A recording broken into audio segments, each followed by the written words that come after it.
Hello my dears, and welcome back to my corner of the internet. I'm Shannon, and today I've got a video I'm very excited to share with you guys. And today I'm going to be talking about Season 8, Episode 1 of Game of Thrones.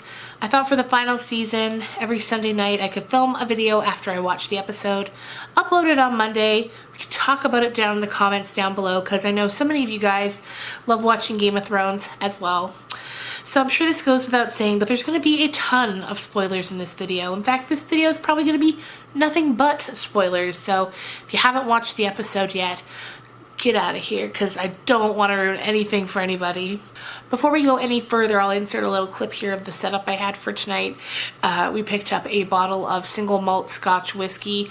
That's a Game of Thrones collaboration. And it was delicious, by the way. They had 3 separate bottles. They had one for House Tully, one for House Targaryen, and one for House Stark. It went up in price as you went from Tully to Stark. We picked the one in the middle, and it was delicious.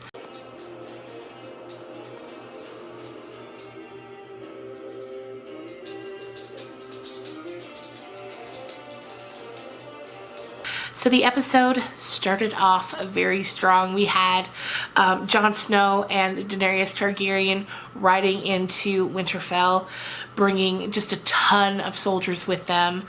And we had a bunch of really heartfelt, kick you right in the feelings reunions. Jon came back to Sansa. Jon got to see Arya for the first time in a very long time.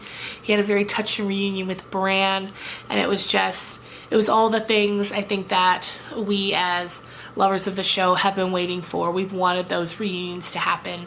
They finally happened.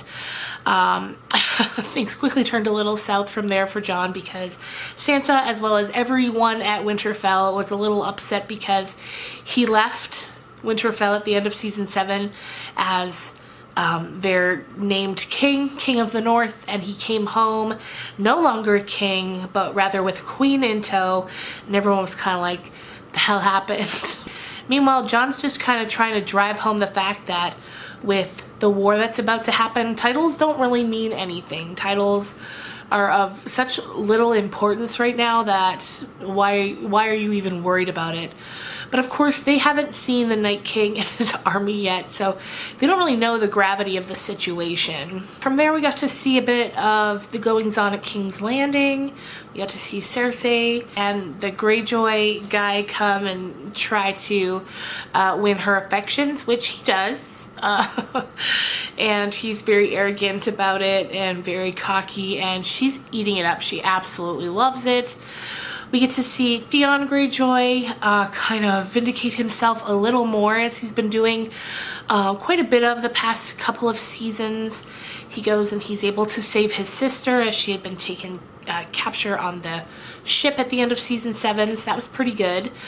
She gives him a quick headbutt, but then once she's knocked him on the ground, she offers a hand to help pull him up.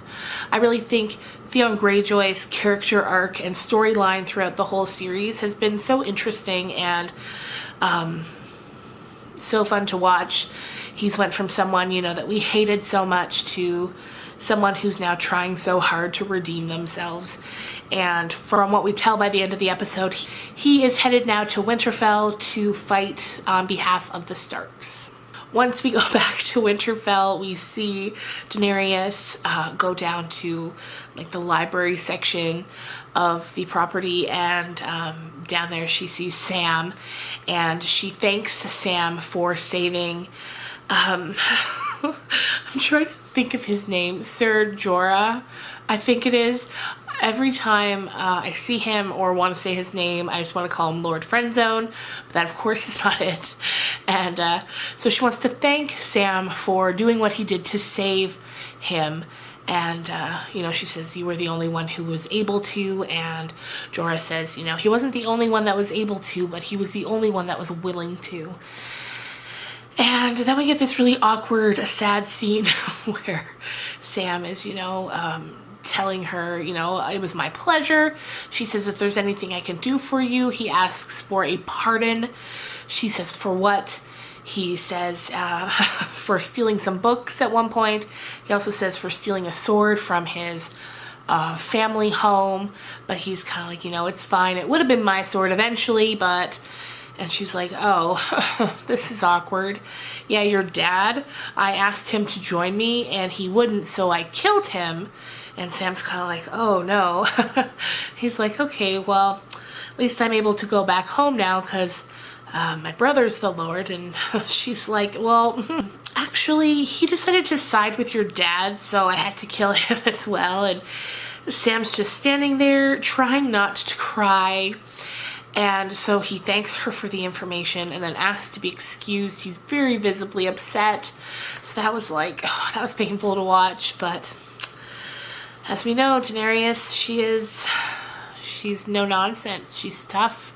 She doesn't mess around.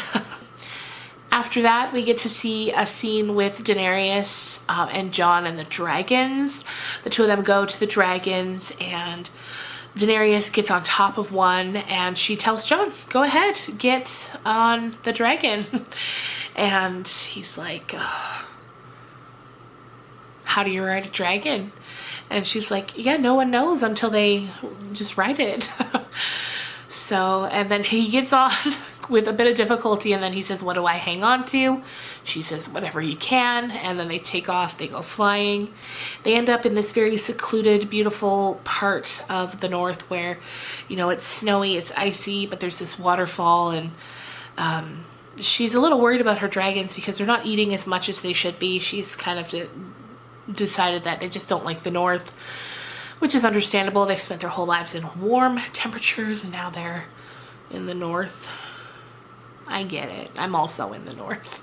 The scene then moves into Jon and Daenerys getting closer, kissing. The dragons are staring at them. It's making Jon a little uncomfortable. It's uncomfortable for us as well because we, of course, know that she is his aunt.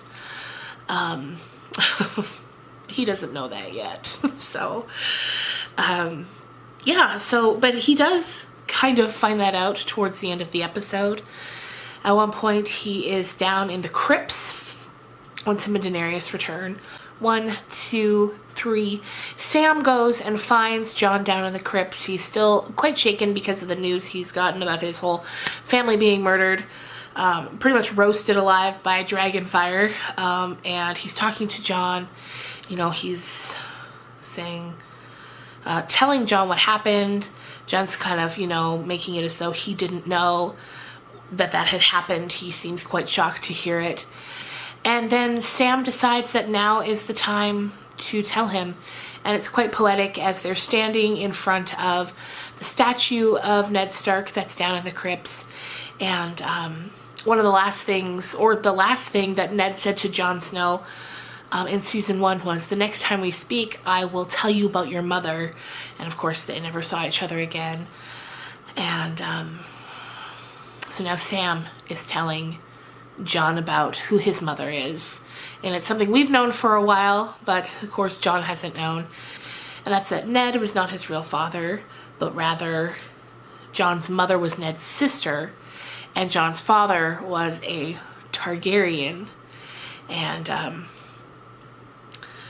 which in turn makes it so Jon is the rightful heir to the throne of the Seven Kingdoms.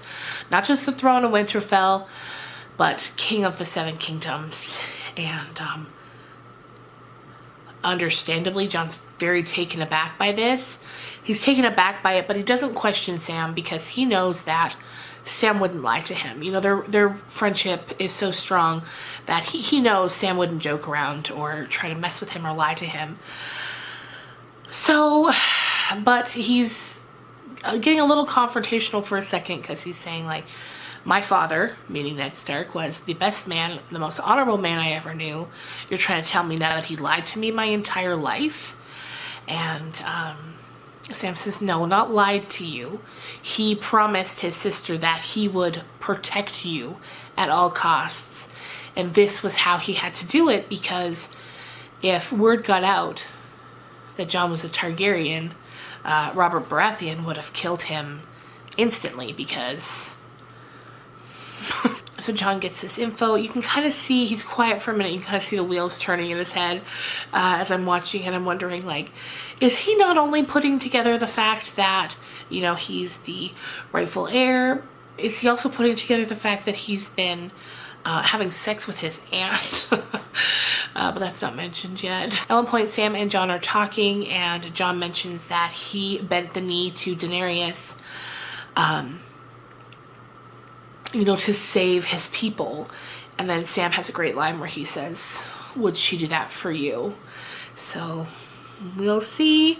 Then after that, there's a scene where we see Bran sitting outside in his wheelchair. Bran is without a doubt one of the most interesting characters on the show. Anytime he's in a scene, I absolutely love it. I can't wait to see what's going to happen. So in this scene, it's nighttime. He's sitting outside in his wheelchair. It's very obviously very cold. I made a comment while I was watching, like, why are they just leaving him out there? And so Sam comes out and has a bit of a chat with him and basically asks him the same question, like, what are you doing out here? And Bran says, I'm waiting for an old friend. And then right after he says that, we see a sort of cloaked figure riding a horse arriving at Winterfell.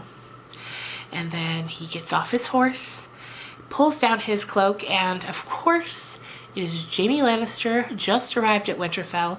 And then the pieces all kind of get put together that is the old friend that Bran was waiting for. Because of course in season 1, in the first episode in fact, Jaime was, after being intimate with his sister Cersei, he turns around, looks and sees Bran in the window. He goes over and he pushes Bran out of the window, which is the reason why Bran is now in the wheelchair. So Bran had been waiting for him, and Jaime has now arrived in Winterfell. I can't wait to see next week's episode. Of course, Jaime has come with bad news. Tyrion, especially Tyrion, it really breaks my heart for Tyrion, because Tyrion really believes that Cersei is going to send her armies like she said, but Jaime knows that that's not the case, so he's kind of here to break the news that he's it. No one else is coming from King's Landing, and so that'll all take place. We have to see a little preview for next week's episode. In it, I think John mentioned or asks how much longer do we have until the Night King and his army arrives, and the guy says like until sunrise, basically, because there was a scene in this episode where we got to see that the Night King is on the way. He's not too far from Winterfell as this episode was taking place, and he's got his dragon, because of course from last season that was such an episode when the dragon died, fell into the water, and then the Night King pulled him up, and now he is a ice dragon, I guess you'd say. Anyway, you guys, I hope you enjoyed this video. I am very excited that the season is finally started. And oh my god, I cannot wait until we get to the finale. So if you enjoyed this video, I hope you'll hit the thumbs up button, and I hope you'll subscribe. We can take this journey together to the end of the series. Let me know in the comments down below what were some of your favorite moments from last night's episode. I'm sure I missed a ton, but yeah, I can't wait to hear what you loved. What you didn't like, what you're looking forward to. You have any theories for what's going to happen throughout the season? Tell me all about it. And I will see you guys on Wednesday. Bye.